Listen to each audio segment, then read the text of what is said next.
आप देख रहे हैं समाचार एजेंसी ऑफ इंडिया में साई न्यूज। आप देख, सुन और पढ़ रहे हैं समाचार एजेंसी ऑफ इंडिया की साई न्यूज के धर्म प्रभाग में विभिन्न जानकारियों के संबंध में। पितरपक्ष हिंदू धर्म का एक महत्वपूर्ण पर्व है जिसमें पूर्वजों का स्मरण और उनका श्राद्ध किया जाता है। यह पर्व आश्विन मास के कृष्ण पक्ष में मनाया जाता है जो आमतौर पर सितंबर से अक्टूबर के महीनों में पड़ता है। पितरपक्ष का महत्व यह है कि यह हमारे पूर्वजों के प्रति सम्मान और कृतज्ञता व्यक्त करने का अवसर प्रदान करता है। हम आज आपको पितरपक्ष की तिथियों के बारे में भी बताने जा रहे हैं। पितरपक्ष में अगर आप भगवान विष्णु जी की आराधना करते हैं और अगर आप विष्णु जी के भक्त हैं तो कमेंट बॉक्स में जय विष्णु देवा लिखना न भूलिए। इस तरह की मान्यता है कि पितरपक्ष का धार्मिक महत्व अत्यधिक है। हिंदू मान्यता के अनुसार हमारे पूर्वजों की आत्माएं इस पर्व के दौरान पृथ्वी पर आती है और अपने वंशजों द्वारा किए गए श्राद्ध से तृप्त होती है।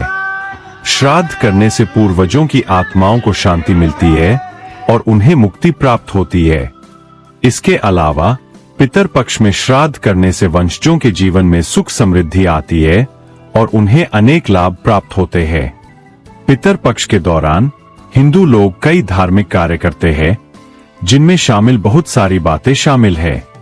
इसमें श्राद्ध सबसे महत्वपूर्ण कार्य है जिसमें पूर्वजों की आत्माओं का तर्पण किया जाता है। श्राद्ध में पंडित द्वारा मंत्रोच्चारण किया जाता है और पूर्वजों के नाम का हवन किया जाता है। श्राद्ध में पितरों को भोजन, जल और दक्षिणा अर्पित की जाती है। तर्पण में जल का प्रयोग किया जाता है जिससे पूर्वजों की आत्माओं को तृप्त किया जाता है। तर्पण करने के लिए जल में कुछ सामग्री मिलाई जाती है जैसे तिल, कुश, दूध आदि। साथ ही पितर पूजा में पूर्वजों की प्रतिमाओं या चित्रों की पूजा की जाती है। पूजा में पुष्प, अक्षत, गंध आदि अर्पित किए जाते हैं। पितर पक्ष के दौरान पंडित की सेवा करना भी महत्वपूर्ण माना जाता है। पंडित को दक्षिणा दी जाती है और उनका आदर किया जाता है।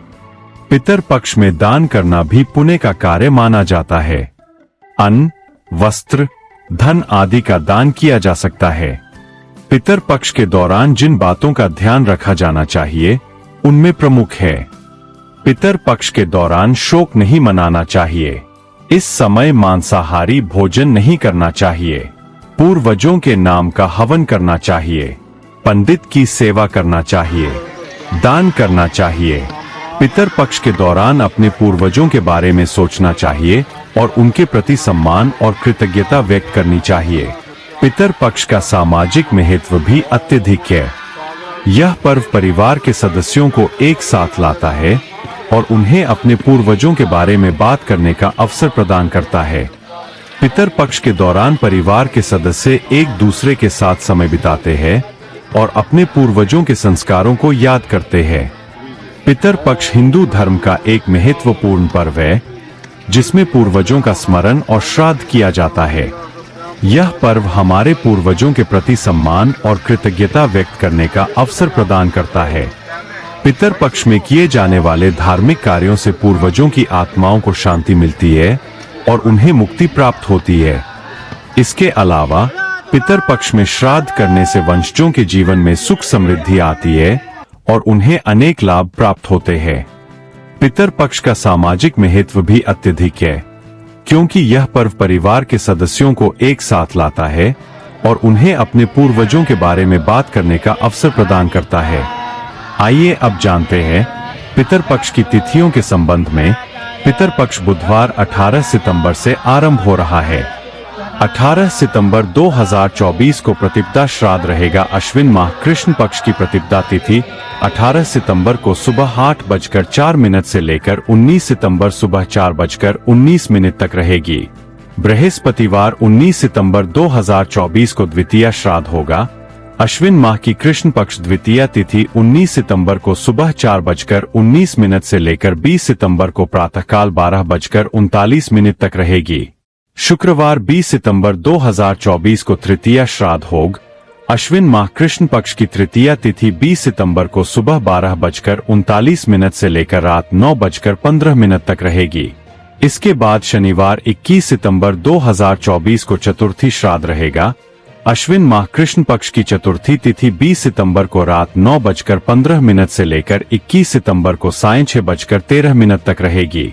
रविवार 22 सितंबर 2024 को पंचमी श्राद्ध रहेगा। अश्विन माह कृष्ण पक्ष की पंचमी तिथि 21 सितंबर को शाम 6:13 से लेकर 22 सितंबर को दोपहर 3:34 तक रहेगी। सोमवार 23 सितंबर 2024 को षष्ठी श्राद्ध होगा। अश्विन माह कृष्ण पक्ष की षष्ठी तिथि 22 सितंबर को दोपहर 3:43 से 23 सितंबर को दोपहर 1:50 तक रहेगी। मंगलवार 24 सितंबर 2024 को सप्तमी श्राद्ध होगा। अश्विन माह कृष्ण पक्ष की सप्तमी तिथि 23 सितंबर से दोपहर 1:50 से लेकर 24 सितंबर को दोपहर 12:38 तक रहेगी। बुधवार 25 सितंबर 2024 को अष्टमी श्राद्ध रहेगा।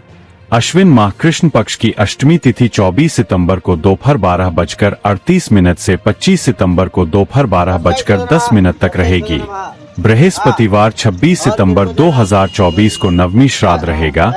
अश्विन माह कृष्ण पक्ष की नवमी तिथि 25 सितंबर को दोपहर 12:10 से 26 सितंबर को दोपहर 12:25 तक रहेगी। शुक्रवार 27 सितंबर 2024 को दशमी श्राद्ध रहेगा। अश्विन माह कृष्ण पक्ष की दशमी तिथि 26 सितंबर को दोपहर 12:25 से 27 सितंबर दोपहर 1:20 तक रहेगी। शनिवार 28 सितंबर 2024 को एकादशी श्राद्ध होगा। अश्विन माह कृष्ण पक्ष की एकादशी तिथि 27 सितंबर दोपहर 1:20 से 28 सितंबर को दोपहर 2:49 तक रहेगी। रविवार 29 सितंबर 2024 को द्वादशी का श्राद्ध रहेगा। अश्विन माह कृष्ण पक्ष की द्वादशी तिथि 28 सितंबर को दोपहर 2:49 से 29 सितंबर को शाम 4:47 तक रहेगी। सोमवार 30 सितंबर 2024 को त्रयोदशी का श्राद्ध रहेगा। अश्विन माह कृष्ण पक्ष की त्रयोदशी तिथि 29 सितंबर को शाम 4:47 से 30 सितंबर को शाम 7:06 तक रहेगी। मंगलवार 1 अक्टूबर 2024 को चतुर्दशी का श्राद्ध रहेगा। अश्विन माह कृष्ण पक्ष की चतुर्दशी तिथि 30 सितंबर को शाम 7:06 से 1 अक्टूबर को रात 9:34 तक रहेगी। इसके उपरांत बुधवार 2 अक्टूबर 2024 को अमावस्या का श्राद्ध रहेगा। अश्विन माह की अमावस्या तिथि 1 अक्टूबर को रात 9:34 से 3 अक्टूबर को सुबह 12:18 तक रहेगी। पितर पक्ष में अगर आप भगवान विष्णु जी की आराधना करते हैं और अगर आप विष्णु जी के भक्त हैं तो कमेंट बॉक्स में जय विष्णु देवा लिखना न भूलिए। यहाँ बताए गए उपाय, लाभ, सलाह और कथन आदि सिर्फ मान्यता और जानकारियों पर आधारित है। यहाँ यह बताना जरूरी है कि किसी भी मान्यता या जानकारी की समाचार एजेंसी ऑफ इंडिया के द्वारा पुष्टि नहीं की जाती है। यहाँ दी गई जानकारी में निहित जानकारी विभिन्न माध्यमों, ज्योतिषियों, पंचांग, प्रवचनों, मान्यताओं, धर्म ग्रंथों, दंतकथाओं, किंवदंतियों आदि से संग्रहित की गई है। आपसे अनुरोध है कि इस वीडियो या आलेख को अंतिम सत्य अथवा दावा न माने एवं अपने विवेक का उपयोग करें। समाचार एजेंसी ऑफ इंडिया पूरी तरह से अंधविश्वास के खिलाफ है। किसी भी जानकारी या मान्यता को अमल में लाने से पहले संबंधित विशेषज्ञ से सलाह लें। अगर आपको समाचार एजेंसी ऑफ इंडिया में खबरें आदि पसंद आ रही हो तो आप इसे लाइक, शेयर व सब्सक्राइब अवश्य करें। हम नई जानकारी लेकर फिर हाजिर होंगे, तब तक के लिए इजाजत दीजिए। जय हिंद।